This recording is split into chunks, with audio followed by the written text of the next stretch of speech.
오늘 요한복음 5장 25절 말씀 같이 보았습니다.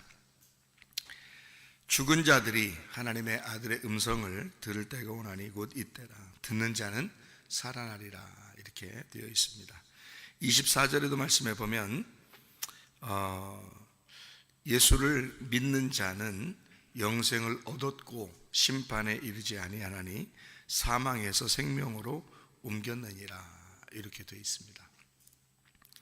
그러니까 여기 특징은 뭐냐면 사망 그리고 생명으로 이렇게 말해요. 그죠? 예. 그리고 심판에서 영생으로 이렇게 돼 있죠. 그러니까 사망에서 생명, 심판에서 영생 그렇게 돼 있죠. 그리고 죽은 자가 살아난다 이렇게.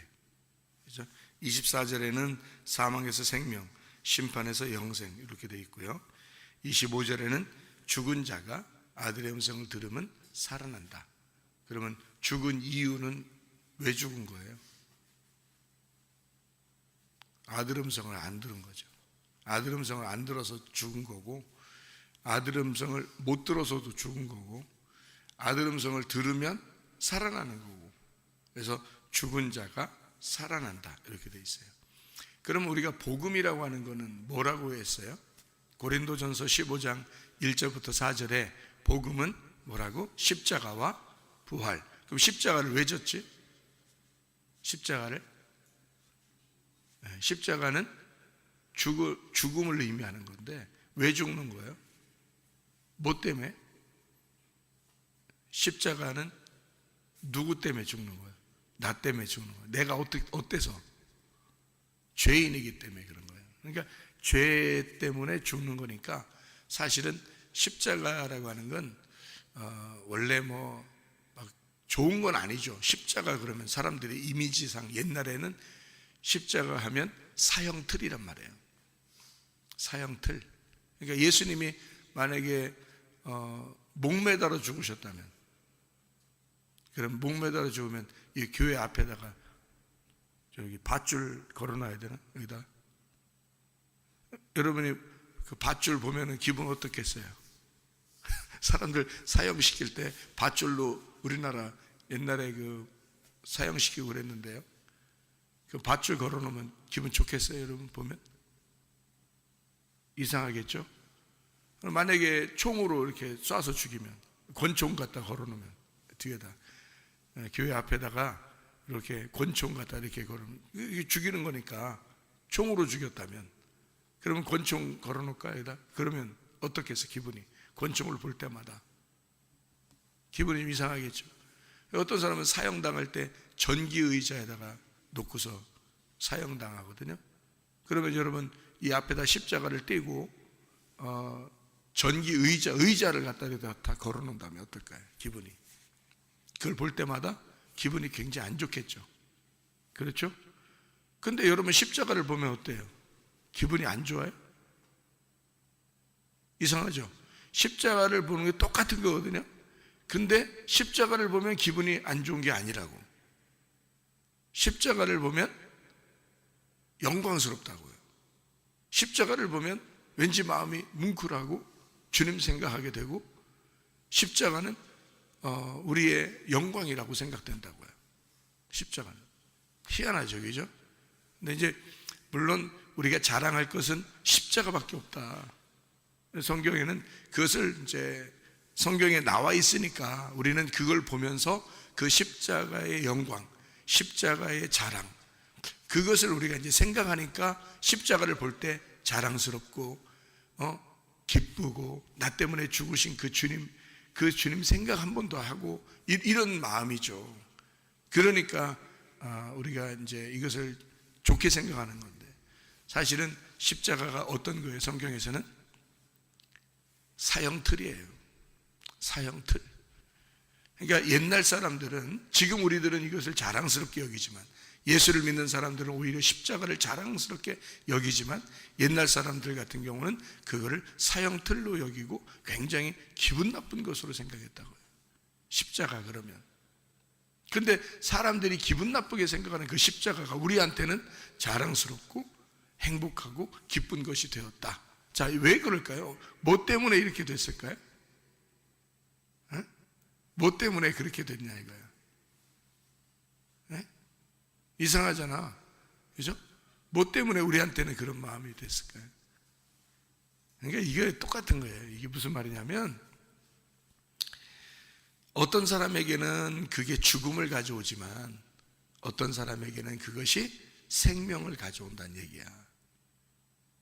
그러니까 여기서 말하는 요한복음 4장 24, 25절에 말씀하는 것처럼 어떤 사람에게는 사망인데 그게 어떤 사람에게는 생명이란 말이에요.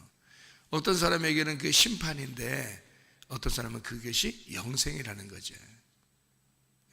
그러니까 어떤 사람은 저것 때문에 죽은 자라고 하는 것을 생각하지만 어떤 사람은 저것 때문에 부활한다는 것을 생각한다는 거죠. 그러니까 똑같은 하나의 그 저 십자가라는 틀을 가지고 어떤 사람은 심판을 생각하지만 어떤 사람은 영생을 생각한다는 거고, 저 십자가를 볼 때 어떤 사람은 죽은 것을 생각하지만 어떤 사람은 부활을 생각한다는 거죠. 그러니까 저게 예수가 나를 위해서 죽으셨다는 것을 통해서 나는 어떻게 됐냐 이거지. 나는 살아났다는 거 아니야. 그죠? 나는 살아났다라는 것을 설명해 주고 싶잖아요. 그것을 십자가를 통해서 설명해 주는 거거든. 그러니까 십자가를 걸어놓고 우리는 가만히 보는 거예요. 저게 원래는 저게 안 좋은 의미인데 사람들한테는 정말 안 좋은 의미예요. 죽음에까지 가는 것을 십자가라 그래. 근데 우리에게는 그 죽음 너머가 보인다고. 죽음 너머에 있는 부활한 살아나는 것이 보인다고요. 그러니까 똑같은 십자가인데 어떤 사람에게는 죽음이 보이는 거고 어떤 사람에게는 부활이 보이는 거라는 거예요. 저걸 통해서. 그래서 십자가가 참 공교롭게도 가로로 돼 있고 세로로 돼 있잖아요. 가로로 돼 있는 거는 누워 있는 걸 말하고 죽음을 의미하고, 세로로 돼 있는 거는 부활을 의미한단 말이에요. 살아난다는 것을 의미한다는 거죠. 그래서 죽음과 부활을 정확하게 표현하고 있는 것이 십자가예요. 저게요. 참 놀라운 거죠. 그러면 성경에 그렇게 나타내고 있는 나무가 있었어요. 그 나무가 어떤 나무일까? 창세기에 나와 있는 2장에 나와 있는 에덴 동산 중앙에 있는 무슨 나무? 선악과 나무하고 생명나무가 같이 있더라는 거지. 그죠? 선악과 나무하고 생명나무하고 같이 있더라는 얘기야. 그 같이 있더라는 얘기가 뭐야? 하나는 죽음을 말하는 거고 하나는 부활을 의미하는 것이라는 얘기야. 이게 같이 있더라는 거야. 그러니까 에덴 동산의 중앙에, 다시 말하면 내 마음의 중심에, 우리 교회의 중간에, 그 중앙에, 중심에 선악과와 생명나무가 같이 있더라는 거야. 하나는 죽음을 의미하고 하나는 생명을 의미하더라는 거지. 이게 같이 나오더라는 거예요. 이게 성경의 핵심인 거죠. 그래서 죽음과 부활이 복음이라고 하는 게 이 두 개가 하나의 나무라는 거예요. 하나의 나무인데 두 개로 설명하는 복음이라는 얘기예요. 예수님이 하나인데 예수님 한 분이 죽음과 부활을 같이 설명하더라는 말이에요. 그 말이에요 이게. 그러니까 한 나무가 두 개를 설명한다, 한 예수님이 두 개를 설명한다, 그 말이에요. 무슨 말인지 아시겠죠? 그죠? 이게 복음이라고 얘기하는 거예요. 우리가 주일날 얘기했던 요한복음 3장 얘기가 우리가 잠깐 나왔었으니까 요한복음 3장에 보면 거기에서 거듭난다는 말이 있거든요. 거듭난다. 거듭난다는 말이, 거듭이라는 말이 아노덴이라는 말이고 난다는 말이 겟나오라는 말이거든요. 근데 이제 거듭이라는 말이 아노덴이라는 말이 아나에서 나온 단어예요. 아나라는 말이 위에라는 말이고요. 난다라는 말은 태어난다는 의미인데, 그래서 이게 위에서 태어났다는 말이에요. 그러면 위에서 태어났다는 말을 아노덴이라고, 아노덴 겟나오라고 썼을 때는 거듭난다라는 말이 그게 위에서 태어난다는 말인데, 거듭난다라는 말을 썼을 때는 위에서 태어난다는 말인데, 그게 그러면 그 위에서 태어난다는 말을 왜 거기다 쓰면 뭐를 쓰려고 뭐를 너희가 어떤 상태였다는 걸 설명하려고? 땅에서 태어났다는 걸 설명하려고 한 거잖아요. 땅에서 태어난 것이 위에서 태어난 것이 돼야 된다는 거예요. 땅에서 태어난 것이 위에서 태어난, 그러니까 땅에서 태어난 것을 설명하는데 위에서 태어난 것으로 설명이 돼야 된다는 거예요. 그걸 거듭났다라고 얘기하는 거예요. 그럼 땅에서 태어난 걸 뭘 설명하려고 한 거예요? 위에서 태어난 것은 위에서 다시 태어났다, 라는 말을 쓰는 것은 뭘 설명하려고 하는 거다? 아래서 태어났다는 걸 설명하는데 위에서 태어났다는 거예요. 그러니까 위에서 태어났다는 말은 뭘 설명하려고 한다? 우리가 지금 나무가 두 개 있다 그랬잖아요. 나무가 하나인데 두 개로 설명한다. 예수님이 한 분이신데 두 개로 설명한다는 거예요. 예수님은 땅에서 안 태어났나? 땅에서 태어났죠. 예수님 땅에서 태어났어요. 근데 위에서 또 태어나신 거다 말이에요. 그러니까 땅에서 태어나 위에서 태어나 이 두 개로 설명하는 것은 하나는 뭘 설명하려고 하는 거다? 죽음을 말하는 거다. 그러면 너희들은 다 땅에서 태어났다. 그러면 그 말은 뭐야? 너희들은 다 죽어야 된다는 얘기 아니야. 그러니까 너희들은 다 죽어야 되니까 위에서 태어나야 된다는 걸 얘기하는 거잖아. 다시 태어나야 된다는 거예요. 그러니까 한마디로 말하면 위에서 다시 태어나야 된다는 얘기잖아. 땅에서 태어난 것들은 다 죽어야 된다는 얘기고, 그러니까 죽음이 없이는 부활은 설명이 안 돼요. 복음이라는 건 죽음이 없이는 설명이 안 되기 때문에 십자가가 우리의 자랑인 거야. 십자가가 우리의 중심인 거야. 성경의 복음의 핵심은 십자가가 중심인 거예요. 죽음이 없이는 부활은 의미가 없어요. 땅에서 태어난 게 없는데 뭔 위에서 태어나? 생각해봐요. 땅에서 태어난 게 없는데 무슨 위에서 태어나요, 여러분이? 말도 안 돼. 태어남이 아예 없는데 무슨 위에서 태어나요? 우리가 무슨 하나님이요? 하나님 아니에요. 우린 피조물이에요. 피조물은 땅에서 태어난 걸 말하는 거야. 그러니까 우리가 죄인이다, 어떤 사람이 죄인이다, 걱정할 거 없어요. 우린 죄인이에요. 어차피 우린 어차피 땅에서 태어난 자들이에요. 그래서 너희들이 위에서 다시 태어나야 된다는 것을 설명해 주는 거죠, 성경에서. 그래서 성경에 요한복음 3장에 뭐라고 되어 있냐면 물과 성령으로 거듭나지 아니하면 하나님 나라에 들어갈 수가 없다, 이렇게 된 거예요. 물과 성령으로 거듭나지 않으면. 물이라는 게 뭘 의미하는 거겠어요? 물과 성령으로. 물이라는 게 침례를 의미하는 거예요. 죽음을. 성령은 위에서 예수님이 침례 받으실 때 성령이 비둘기같이 내리잖아요. 그러니까 성령을 받아야 된다는 거예요. 너희는 침례를 받고 너희는 침례를 받았을 뿐인데, 다시 말하면 죽었을 뿐인데 성령이 임하신다 이 말이에요. 그래서 물과 성령으로 이렇게 되는 거예요. 그러니까 죽음과 부활을 의미하는 거예요. 이 복음을 얘기하는 거예요. 그러니까 하나를 빼놓고 그냥 너희는 성령으로 거듭나야 될 거야, 이거 아니에요. 주님은 그걸 같이 얘기하는 거예요. 물과 성령으로 거듭나야 된다. 너 땅에서 태어났지? 죽어야 돼. 그리고 위에서 다시 태어나야 돼, 성령으로. 그래서 물과 성령으로 거듭나야 된다, 이렇게 말하죠. 하나는 물이고 하나는 불과 같은 거죠. 그래서 구름 속에 있는 무지개가 언약이라 그렇게 말한 거예요. 구름은 구름 속에 있는 무지개, 그 속에 있는 구름 속에 있는 무지개, 그게 언약이라. 그러면 구름은 물 같은 것인데 그 속에 불 같은 게 있다는 거지, 무지개가. 그래서 그걸 언약이다, 이렇게 얘기해요. 디도서 3장 5절에는 중생의 씻음과 성령으로, 그러니까 중생의 씻음과 성령으로, 그러니까 나의 죄를 씻고 성령으로 다시 살아가는 생활을 의미하는 거죠. 그래서 중생의 씻음과 성령으로, 그 생명의 말씀으로 살아간다, 새롭게 된다는 말을 하죠.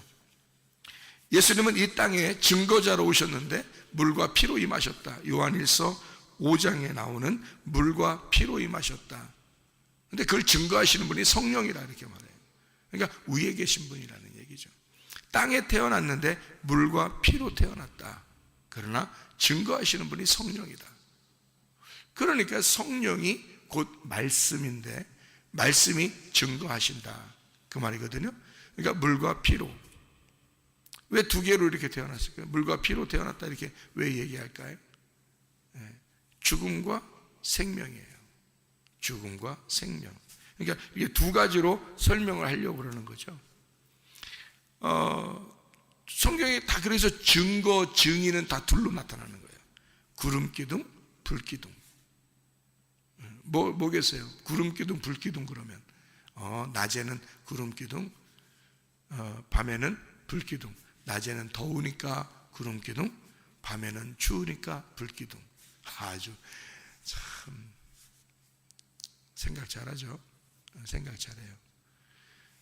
지금 그렇게 적어도 하나님께서 이스라엘 백성들을 애굽에서 탈출시켜 가지고 광야에 데리고 나오면서 세상에 구름 기둥과 불 기둥, 기둥은 딱 2개로만 그렇게 만들어서 나오는데 그냥 낮에는 더울까 봐, 밤에는 추울까 봐, 적어도 그 정도 생각 가지고 성경에서 그렇게 나올까? 그 정도 생각으로 선악과 생명나무를 만들었을까? 적어도 그 정도의 생각으로 구름 속에는 무지개를 언약이라고 말했을까? 생각해봐요. 그리고 물과 성령으로 거듭나야 된다고 이렇게 말했을까? 다 2가지로 설명을 하잖아요. 구름과 불로. 그죠? 구름 기둥, 불 기둥. 기둥, 그래서 성전의 기둥이 몇 개라고? 2개라고. 성전의 기둥은 2개라고. 하나는 보아스, 하나는 야긴이라고요. 하나님의 능력으로 세우신다. 교회를 건축하신다. 하나님이 하나님의 능력으로 건축하신다. 보아스와 야긴, 이렇게. 그러니까 하나님의 능력이죠. 구름 기둥과 불 기둥. 십자가가 뭐예요? 십자가가 선악과와 생명나무가 뭐예요? 하나님 중심이에요. 그게 하나님의 능력이에요. 하나님의 능력으로 세우시는 거야. 그래서 그 기둥으로 세우신다. 그게 언약이란 말이에요. 그 기둥으로 세우신다. 그게 언약이라. 그러면 구름 기둥, 불 기둥, 그것도 마찬가지죠. 물과 성령이죠. 물과 성령으로 거듭나는 거죠. 그것을 저녁과 아침으로, 아침과 저녁으로 하나님이 우리를 임마누엘 하시고 동행하신다, 그 말이죠.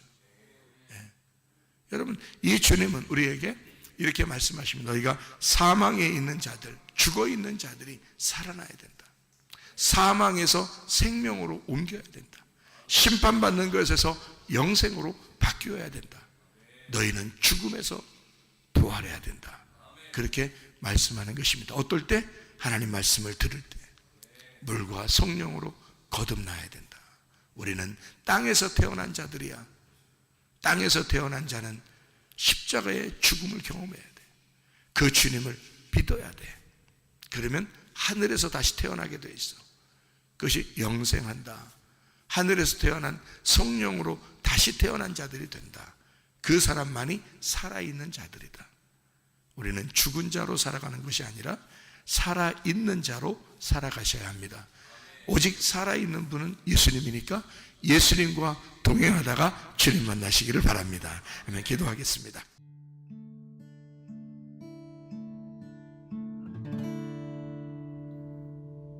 내 속에 내가 너무도 많아서 당신을 쉴 곳 없네. 내 속에 헛된 바램들로 당신을 편할 곳 없네.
당신의